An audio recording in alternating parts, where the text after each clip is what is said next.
Assalamualaikum warahmatullahi wabarakatuh. Waalaikumsalam Waalaikumsalam warahmatullahi warahmatullahi wabarakatuh. wabarakatuh. Alhamdulillahirabbil alamin. Alhamdulillahilladzi anzala sakinata fi qulubil mu'minin liyazdadu imanan ma'a imanihim. Asyhadu an la ilaha illallah wa asyhadu anna Muhammadan abduhu wa rasuluh. Allahumma shalli wa sallim wa barik ala Muhammad wa ala alihi wa sahbihi ajmain. Wa ba'd.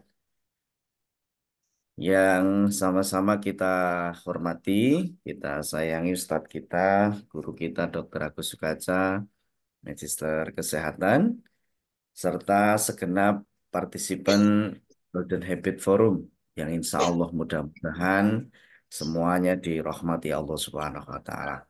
Puji Wabarakatuh. dan syukur hanyalah milik Allah Subhanahu wa Ta'ala yang telah memberikan limpahan nikmat kepada kita, sehingga atas nikmatnya Alhamdulillah forum silaturahim kita yang rutin ini, forum Golden Habit kita ini, mudah-mudahan menjadi forum silaturahim yang senantiasa akan mendatangkan kemanfaatan bagi kita dunia hingga akhirat kita. Salawat dan salam semoga senantiasa tercurah pada uswah hasanah kita, baginda Nabiullah Muhammad Sallallahu Alaihi. Bapak dan Ibu sekalian, mohon izin sekaligus mohon maaf beberapa waktu tidak bisa ikut hadir dalam silaturahim ini karena memang eh, apa ketugasan yang ditugaskan pada kami hampir setiap weekend bulan lalu ini di wilayah Jawa Timur terus ini. Jadi mohon izin dan alhamdulillah kita bisa membersamai dan bisa hadir. Senang sekali kami bisa berjumpa dengan para asatid sekalian, asatidah sekalian. Alhamdulillah dalam forum yang luar biasa ini. Dan tidak terasa Bapak Ibu sudah episode yang ke-160. Nah, ini episode yang luar biasa.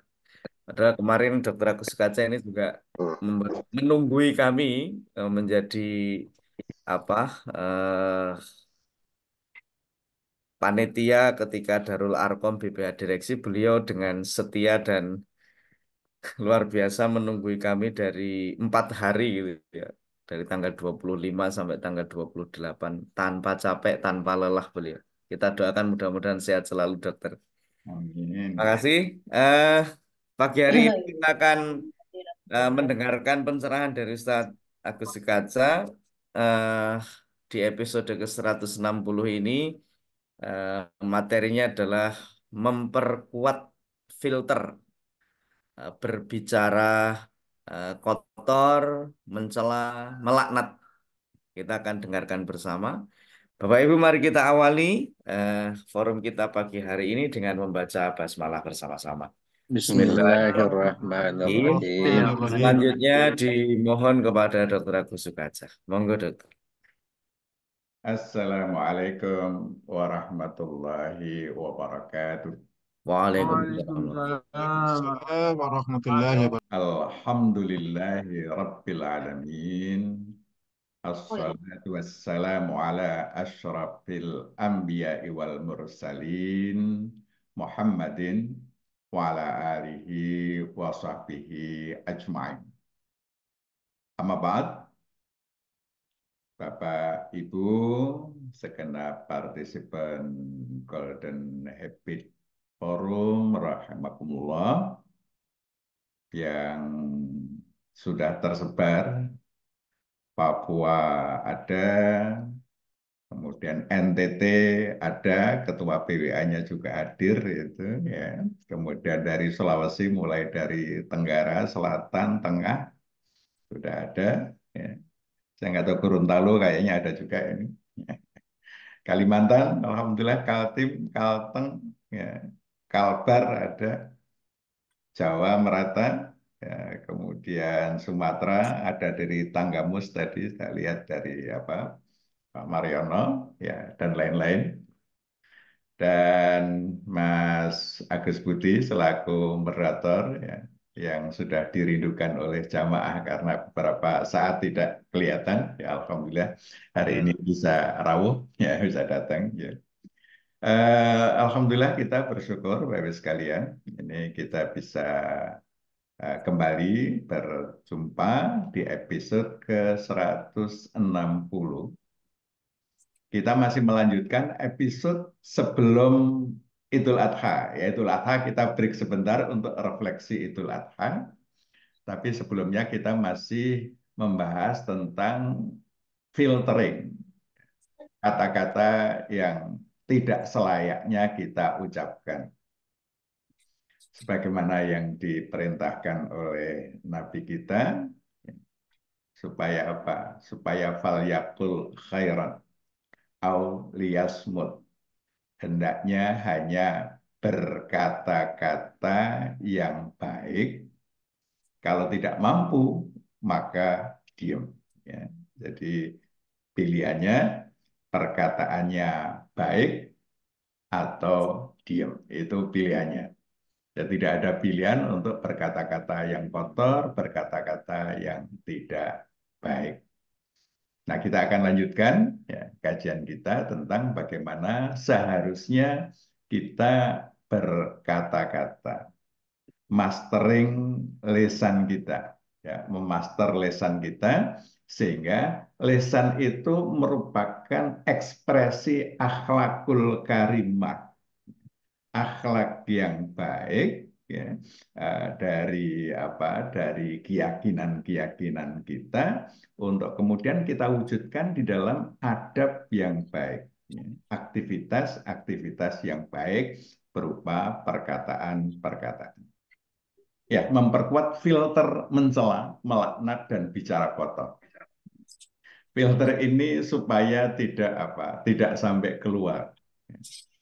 Kalau di dalam tubuh kita punya ginjal yang melakukan filtering terhadap apa berbagai macam jenis bahan yang tidak diperlukan oleh tubuh itu difilter supaya tidak masuk ke dalam sirkulasi tubuh sehingga tubuh kita menjadi tetap sehat.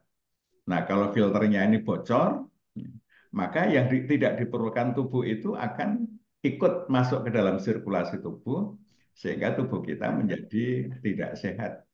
Dan kalau itu terjadi, dia tidak mampu bertahan. Nah, Bapak sekalian, ini sekedar mengulang apa yang sudah kita bahas sebelumnya, ya, bahwa proses untuk memiliki akhlak yang baik itu perlu dibangun di dalam memori kita, sehingga secara otomatis pikiran kita hanya bisa memerintahkan kata-kata yang benar, baik, itu bisa keluar dari lesan kita, dari mulut kita. Nah, mekanisme itu kita bangun dengan mendapatkan informasi tentang benar dan salah, baik buruk, melalui telinga kita, melalui mata kita, kemudian kita proses sedemikian rupa, sehingga itu menjadi mekanisme di dalam pikiran kita, menjadi mindset kita. Sehingga yang bisa lolos dari pikiran untuk menjadi aktivitas itu hanya kata-kata yang benar dan baik. Yang tidak benar dan tidak baik kita filter, jangan sampai keluar hingga terucap di dalam lesan kita. Sehingga kita berbicara bil kalimati mirridwanillah ya la yulqi laha balan. Jadi kita berbicara dengan kalimat-kalimat yang diridhoi Allah tanpa dipikir-pikir lagi. Karena mekanismenya sudah berjalan secara otomatis. Ini mekanisme yang seharusnya kita bangun di dalam pikiran kita sehingga menjadi mindset kita hanya bisa meloloskan ke lisan kita kata-kata yang benar, kata-kata yang baik. Nah, sehingga ini akan menjadi apa? Menjadi adab kita. Ya, menjadi adab kita bicara senantiasa yang baik saja. Nah, terkait dengan topik kita saat ini, kita mesti menyematkan sebuah keyakinan sebagaimana yang difirmankan oleh Allah Subhanahu wa taala, ya ayyuhalladzina amanu la yaskhar qaumun min qaumin asa ayyakunu khairam minhum wala nisa min nisa asa ayyakunna khairam minhunna wala talmizu anfusakum wala tanabazu bil alqab bi'sal ismul fusuq ba'dal iman. Orang-orang yang beriman, janganlah suatu kaum merendahkan kaum yang lain. Boleh jadi yang direndahkan itu lebih baik dari mereka. Dan jangan pula sekumpulan perempuan merendahkan kumpulan lainnya.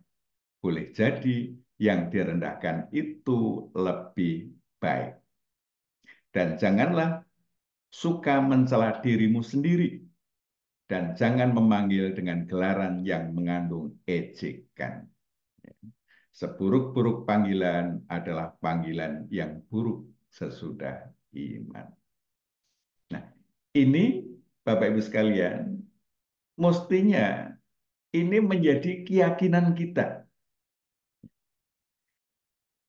Allah menyuruh kita jangan menghina, jangan merendahkan, ya. Jangan mengecilkan orang, baik laki-laki maupun perempuan, sama saja. Jangan sampai kita merendahkan orang lain. Allah telah melarang kita, ya, untuk merendahkan orang lain. Ya. Ini larangan Allah ini mestinya menjadi bagian dari keyakinan kita bahwa Allah, ya, itu melarang kita. Jadi bagian dari tauhid kita menjadikan Allah sebagai pertimbangan terpenting dalam memutuskan untuk melakukan atau tidak melakukan suatu aktivitas. Karena Allah melarang merendahkan orang, maka itu harusnya menjadi keyakinan kita. Allah menjadi pertimbangan kita sehingga kita tidak melakukan sesuatu untuk merendahkan orang lain. Karena Allah melarang kita untuk melakukan itu. Itu kita jadikan sebagai pertimbangan terpenting kita. Inilah nilai tauhid ada di sini. Ya.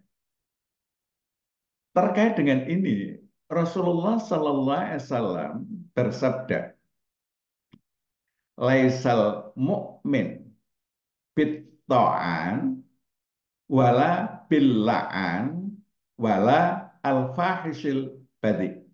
Ya. Bukanlah seorang mukmin yang suka mencela, melaknat, berbuat, dan berkata keji dan kotor. Hadis riwayat Ahmad. Jadi tanda-tanda keimanan itu antara lain tidak melaknat, tidak mencela, tidak berbuat dan berkata keji dan kotor. Sehingga kalau itu kita lakukan, akan mendegradasi iman kita, akan menurunkan tingkat keimanan kita. Apa itu at-ta'an? Ya. At-ta'an adalah orang yang suka berkata-kata yang menyinggung kehormatan orang lain. Dengan mencela, mencaci, menghibai, dan lain-lain yang sejenis dengannya. Jadi ini termasuk yaskor kaum, ya, mencela, menghibah dan lain sebagainya. itu bagian dari apa? Dari perilaku at-ta'an. Nah, cela adalah sesuatu yang menyebabkan terlihat atau kurang sempurna. Sama dengan aib, cacat, borok, keburukan, kejelekan, kekurangan, kenistaan, ya, kritik, noda, retak, dan lain sebagainya. Itu pengertian lugawinya, bahasanya. Sehingga mencela adalah mengatakan bahwa pada sesuatu itu ada celahnya. Padan katanya ya, bisa melecehkan, meledek, mencacat, mencemooh, mencemooh, mencibir, ya, mengata-ngatai, mengecam, ya, mengejek, menghina, mengkritik, menyepelekan, meremehkan, dan lain sebagainya, yang itu merupakan hal-hal yang tidak baik. Mencaci ya bisa dengan membentak, mencela, mencerca, mendamprat, menggertak, menghardik, dan lain sebagainya. Itu at-ta'an. Ya. Kemudian Bapak-Ibu sekalian, al-la'an. Al-la'an itu adalah orang yang suka melaknat. Laknat adalah menjauhkan dan membuang dari kebaikan.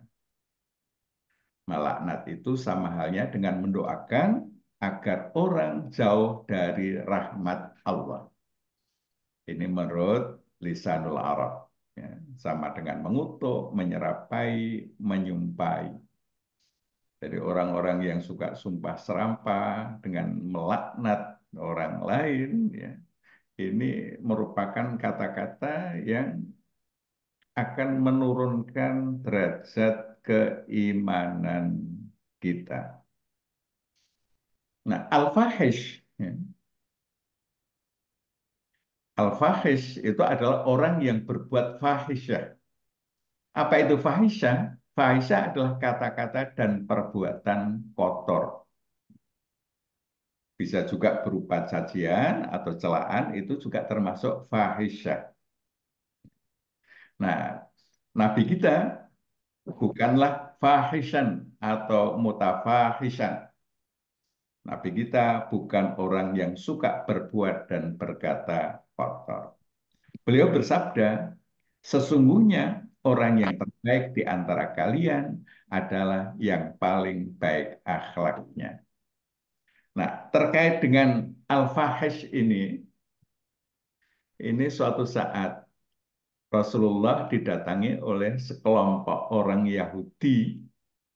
Mereka mengucapkan, Assalamualaikum ya Abul Qasim. Sepintas seperti Assalamualaikum. Ya. Padahal asam itu kecelakaan. Kecelakaan atasmu wahai ayah Qasim. Ya. Abul Qasim itu sebutan untuk Nabi ya karena beliau punya putra namanya Qasim. Ya. Rasulullah menjawab, Waalaikum. Hanya waalaikum. Nah, mendengar jawaban Nabi ini, Aisyah apa namanya nggak sabar gitu ya, nggak sabar. Aisyah mengatakan, bahkan atas kalian kematian dan keburukan. Ini apa namanya terbawa emosinya, ya. Bukan cukup waalaikum, tetapi bahkan atas kalian kematian dan keburukan. Maka Rasulullah ya, menegurku kata Aisyah dan berkata, wahai Aisyah, jangan berkata fahish. Aisyah berkata, engkau tidak mendengar mereka, wahai Rasulullah. Rasulullah menjawab, bukankah sudah aku jawab apa yang mereka katakan? Aku menjawab, dan atas kalian. Nah, Bapak-Ibu sekalian, ini hanya mengatakan kecelakaan atas apa? Atasmu, kematian atasmu.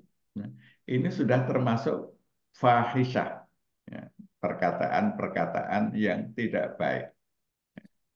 Nah, Rasulullah melarang itu. Nah,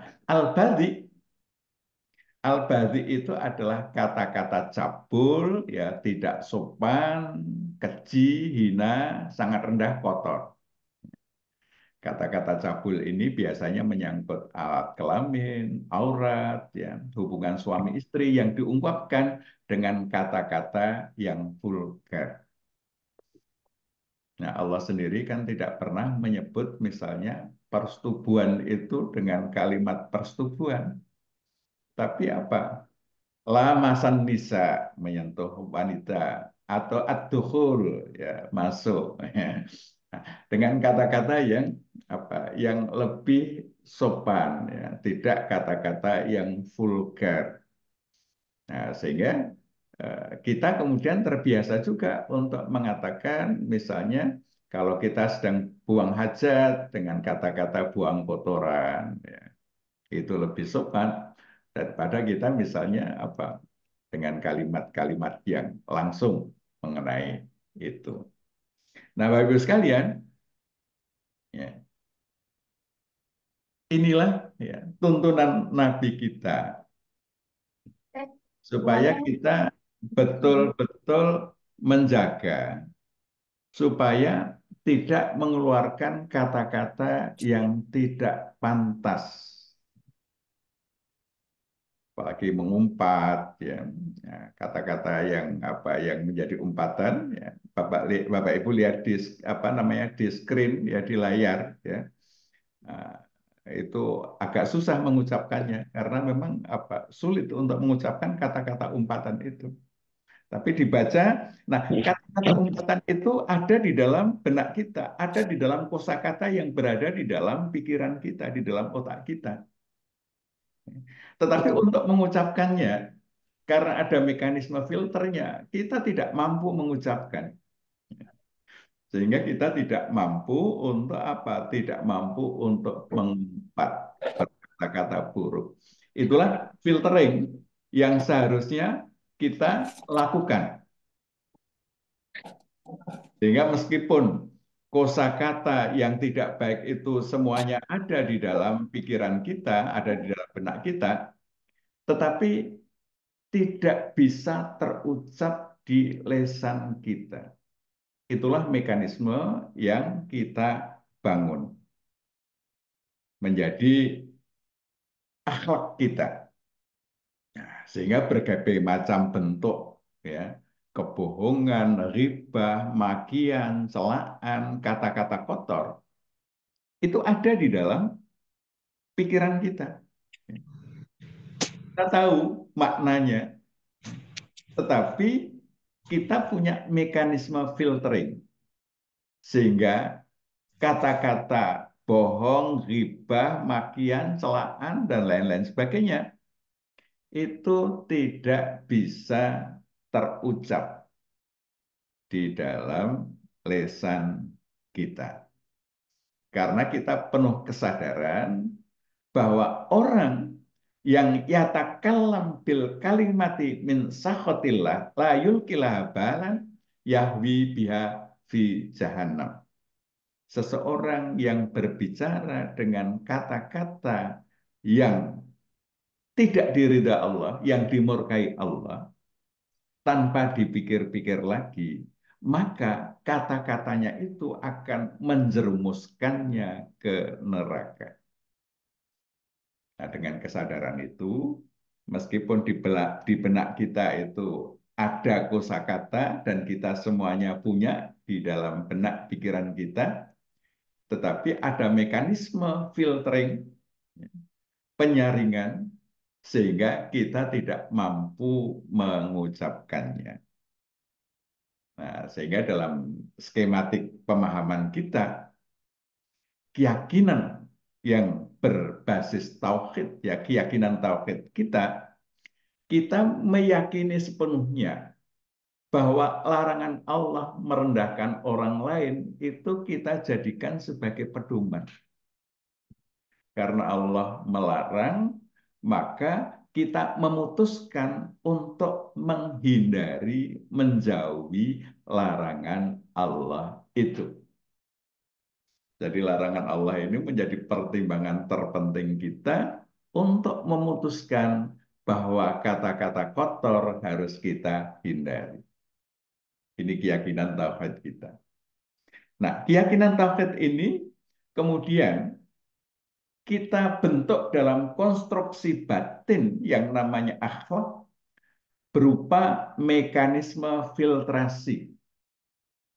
Mencela, melaknat, bicara kotor, itu tidak bisa keluar, tidak bisa diperintahkan oleh area broca kita untuk dilafalkan di dalam lisan kita.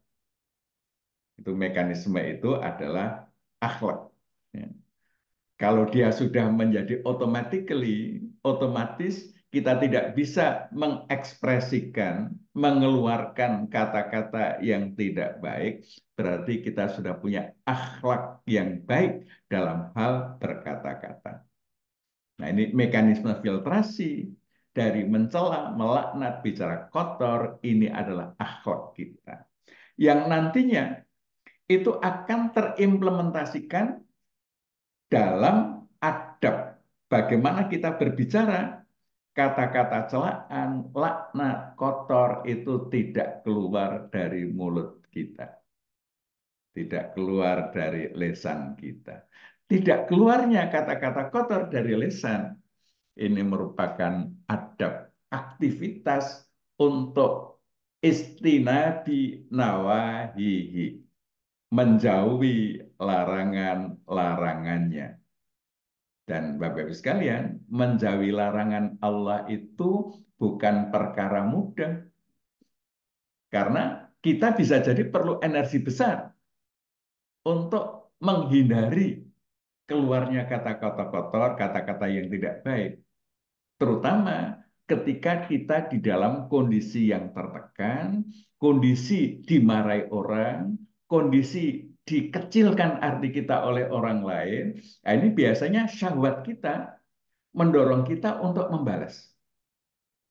Tetapi akhlak yang sudah terbangun untuk tidak bisa mengeluarkan kata-kata kotor, ini yang merupakan akhlak yang dibimbing oleh Allah Subhanahu wa taala berbasis tauhid. Maka tidak mengeluarkan kata-kata kotor ini adalah bagian dari ibadah kita. Demikian Bapak Ibu sekalian, ya, bahwa menghindarkan diri dari perkataan yang tidak baik ya, perlu perjuangan, ya, perlu upaya yang sungguh-sungguh sehingga kita tidak mampu mengucapkan kata-kata yang tidak baik.